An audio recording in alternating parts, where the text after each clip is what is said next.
Hola. Sí, te escuchamos. ¿No? ¿Qué tal? ¿Me escuchan bien? Sí, perfecto. Perfecto. ¿Qué tal? Buenas tardes. Disculpamos por no poder estar ahí, pero bueno, espero que tengan una buena jornada. Como les adelantaba Alejandro, mi nombre es Melina Scioli, soy parte del Club de Reparadores. Y después de haber tenido como un paso por el ámbito de los residuos, una de las reflexiones que llevamos desde el equipo que impulsamos el Club de Reparadores era esta sensación de que las cosas buscan cada vez menos. Y no solo eso, sino que también nos parecía que era cada vez más difícil extenderlo en la vida útil. Y lo que todos sabemos y los motivos por los que estamos todos reunidos el día de hoy también es el conocimiento pleno de que nuestro planeta no puede soportar un modelo de producción, consumo y descarte al ritmo al que le estamos imponiendo. Así fue que, como este colectivo, decidimos impulsar lo que llamamos Club de Reparadores, que lo definimos como un movimiento que promueve la reparación de objetos como una estrategia de consumo responsable y práctica de la sustentabilidad. Y acá ustedes sin duda conocen como cuál es la estrategia y el foco, digamos, de este encuentro también tiene que ver con la minimización. Y sentíamos que tiene sentido la reparación como una estrategia muy eficiente y deseable para poder evitar la generación de residuos. Este diagrama, si están aburridos de verlo, pero son solamente para, y hoy van a estar como seguramente navegándolo en diferentes actividades y proyectos, contarles en dónde nos encontramos, ¿no? Cuando hablamos de por qué es más eficiente, porque en definitiva busca cerrar este ciclo de materiales de una manera más directa y más corta. Y que además de vuelta, como les comentaba, veníamos y el enfoque inicial del proyecto fue sin duda la minimización de la generación de residuos, pero también encontramos de la mano de este oficio que se daban tres objetivos, teníamos tres propósitos que eran muy concretos. Y que uno tenía que ver con el aspecto cultural. Entendíamos que de la mano de la reparación se podían trabajar hábitos que mucho tenían que ver con lo que pasaba con otras generaciones y cómo esto generaba una cultura del cuidado que era como muy beneficiosa para la construcción como una comunidad en general, no estrictamente para los objetos, sino con un sentido más ampliado. Por otro lado, como ya mencionaba, la parte ambiental sentíamos que era muy concreta, porque también abordábamos como una serie de objetos que muchas veces son de difícil gestión, ¿no? Porque estamos hablando de bienes en desuso, que pueden ser, no sé, bienes como puede ser del rubro de carpintería, o sobre todo lo que son como residuos de aparatos eléctricos y electrónicos que son de complejo tratamiento. Y por otro lado, entendíamos que también el propósito, y es el que sostenemos, era poder fortalecer los empleos asociados a la reparación, que en nuestra experiencia viviendo en la ciudad de Buenos Aires sentíamos que cada vez más las tiendas vinculadas a estos oficios estaban cerrando, muchas de ellas porque no lograban transformarse, muchas de ellas porque no podían sostener las cargas impositivas. Entonces, también poner un poco de foco y poder traer a este sector a la conversación en términos de sustentabilidad y de las estrategias de la economía circular nos parecía que era relevante, más allá del reciclaje. Y la manera de enfocarlo y que tenemos hoy por hoy de accionar desde el Club de Reparadores, hay 5 líneas de trabajo. Por un lado, organizamos encuentros comunitarios de reparación colectiva. Después vamos a repasar quizás un poquito más en qué quiere decir eso. Por otro lado, promovemos que otras organizaciones y otra gente pueda organizar este tipo de encuentros también. De la misma manera, trabajamos también de la mano de ciudades para poder tener otro impacto en la promoción de la reparación enmarcada en la economía circular. A su vez, desde el año pasado decidimos trabajar con escuelas, buscando ir un poco desde lo más chico, como pasa muchas veces también con la separación en origen o con el reciclaje, que sentimos que en esa generación, que es la que se viene, es muy importante sembrar como esa conciencia en torno a estos temas, y fue que por eso iniciamos el programa de Ligas Menores. Y a su vez estamos en pleno desarrollo de una plataforma tecnológica que pueda dar una respuesta más masiva para poder difundir y promover el trabajo de reparadores barriales. Acá retomando un poco en qué consiste un encuentro de reparación colectiva, que así le llamamos. Esto surge un poco motivados por conocer experiencias en otras partes, como es en el caso de Holanda, de la mano de una organización, por ejemplo, que se llama Repair Café, o en Inglaterra, que se llama Restart Project, que organizaban encuentros comunitarios de reparación en donde convocaban gente que sabe mucho, poquito y nada de reparación en un espacio acotado con una base de herramientas y materiales para poder, como eso, batallar distintas objetos y reparaciones. Iniciamos a hacer este tipo de encuentros hace unos años y vimos que tenía muy buena respuesta y que sin duda era una excusa para poder reflexionar en torno a este tema y que convocaba partes que estaban desunidas. Esta misma iniciativa, esta idea de poder tener estos encuentros, tuvo eco en otras localidades, y hoy por hoy hay un equipo muy activo en Montevideo, en Uruguay, que organiza eventos. También, bueno, en la Argentina, en distintos puntos, hay algunos grupos que lo hacen o de manera sostenida o de manera eventual. Alguna vez organizaron algún encuentro. El año pasado se organizó otro grupo en Ciudad de México, y este año posiblemente esté creciendo en otras latitudes. Y la idea de esto es que, como mismo estas organizaciones que lo promueven en Europa, es poder armar un formato que sea replicable, que tenga baja complejidad y que de código abierto y que cualquiera pueda reproducir, porque sin duda no compite para nada, sino que la idea es poder ir sembrando esta conciencia en torno a la relevancia que tiene la reparación para evitar la generación de residuos y la cultura del cuidado.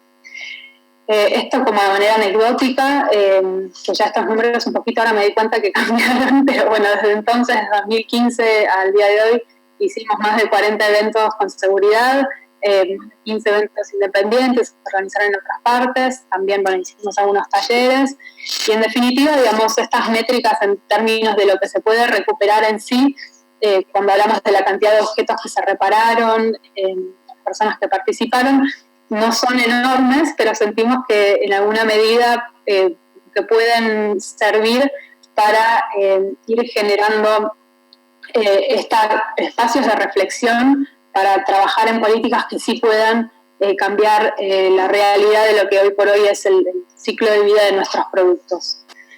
Esta plataforma que les comentaba, solo como para compartirles, está ahora como un proceso de elaboración y en definitiva busca eso, poder facilitar el trabajo de los reparadores barriales, tratando de acercarle más clientes.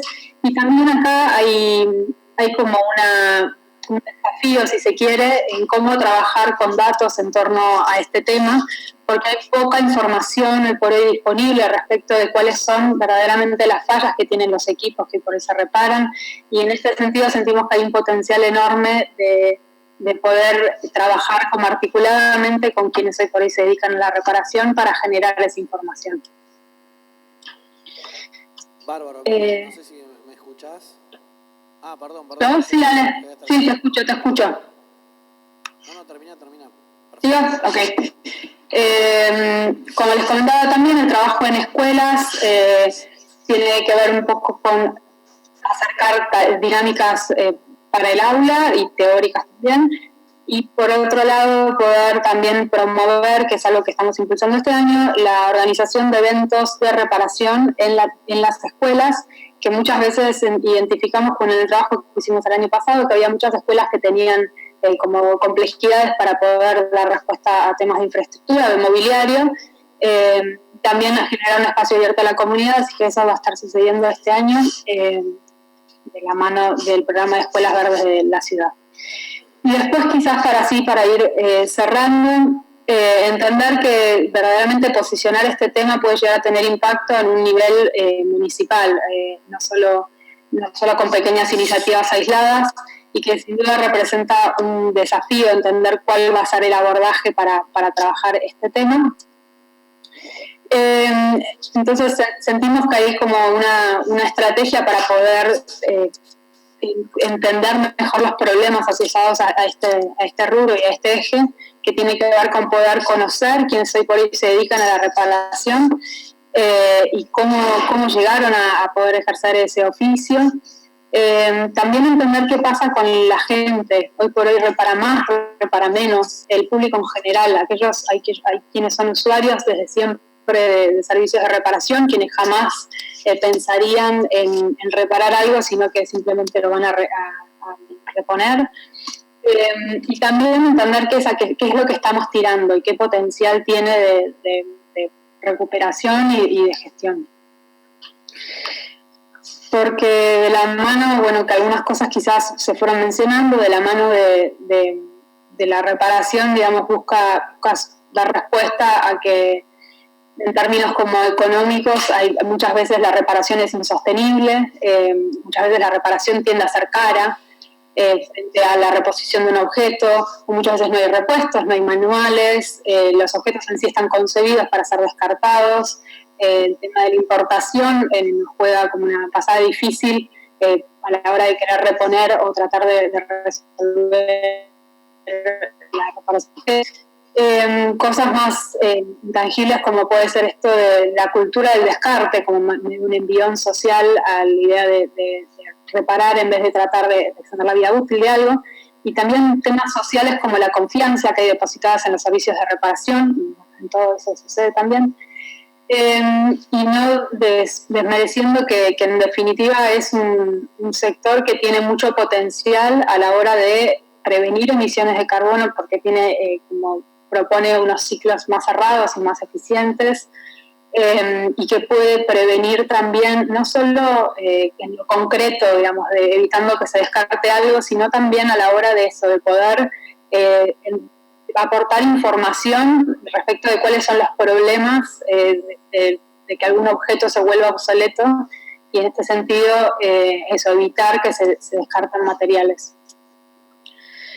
Y entendemos que eso, que a nivel municipal, en una ciudad, podría impulsar desde normativa, que bueno, muchas veces también esto se requiere como en otros niveles, más a nivel nacional, pero sin duda normativa, y en este sentido, por ejemplo, casos como es el de Suecia, con la deducción de impuestos asociados a estos servicios, o en el hecho de muchas de las bueno, con Alejandro precisamente estamos hablando del tema de etiquetado.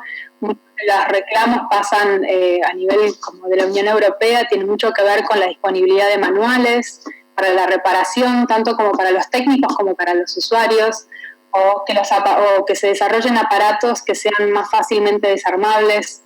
Todo esto quizás siempre remitiendo a los aparatos eléctricos y electrónicos, ¿no?, que tienen estos componentes tan valiosos y peligrosos a la vez.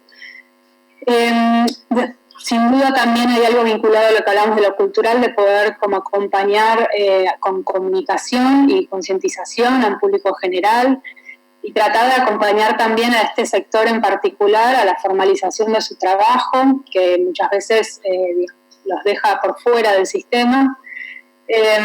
Y hay distintas instancias de eso, desde abordarlos desde lo cultural, a través de eventos, como puede ser el caso de los que organizamos, o de otras características que busquen reflexionar o generar como un espacio de concientización. Y sin duda hay un rol que es clave, y es entender cómo también el sector privado y el público pueden trabajar de manera mancomunada para como abordar este aspecto. Y también, bueno, sin duda, qué pasa con las alianzas sectoriales que se pueden generar para dar respuesta a la minimización de residuos a través de esta estrategia. Capaz, bueno, sí, como para cerrar la idea, comentarles que somos parte de una asociación civil que se llama Artículo 41, como el hermoso idealista Artículo 41 que tenemos en nuestra Constitución Nacional, que dice que todos tenemos el derecho a un ambiente sano. Y eso. Y les agradezco mucho por invitarme a participar el día de hoy y quedo como a disposición si quieren hacer alguna pregunta. Es interesante lo que plantea Melina, que pasó medio rápido al principio, que es la idea del cuidado, ¿no? Porque está claro que los estados locales solos no pueden resolver la problemática de la gestión de residuos, pero de pronto hay colectivos invisibilizados como los cartoneros, que también hay que cuidarlos porque prestan un servicio ambiental, o los reparadores, ese entramado pyme que seguramente en nuestra ciudad está, pero está invisibilizado para la política ambiental o productiva de la ciudad. Entonces, la idea de traer la reparación, que además es una tendencia global, el etiquetado, así como llegaron ahora, ustedes van a comprar un lavarropa, una heladera y ven la etiqueta de eficiencia energética. Bueno, ahora se viene la etiqueta del índice de reparabilidad. Como también para poder reducir lo que se pone en el mercado, que sabemos que no se va a poder reparar y tiene una obsolescencia planificada de muy corta vida. Entonces, antes de pasar a las preguntas que tengan para Melina, ¿no? Reflexionar sobre este tema del cuidado. Cuando hablamos del cuidado del ambiente, hablamos también del cuidado de las personas, del entramado pyme, ¿no? Y acá hay un sector que seguramente no todos estamos pensando en fortalecer desde la política pública y tiene un impacto directo en la reducción de residuos. Si en mi localidad se estaciona un emprendedor para reparar mobiliario, es tan importante como que se estaciona una fábrica. Ahora, ¿lo teníamos mapeado o no? Este encuentro es para poder incorporarlo. Preguntas a Melina.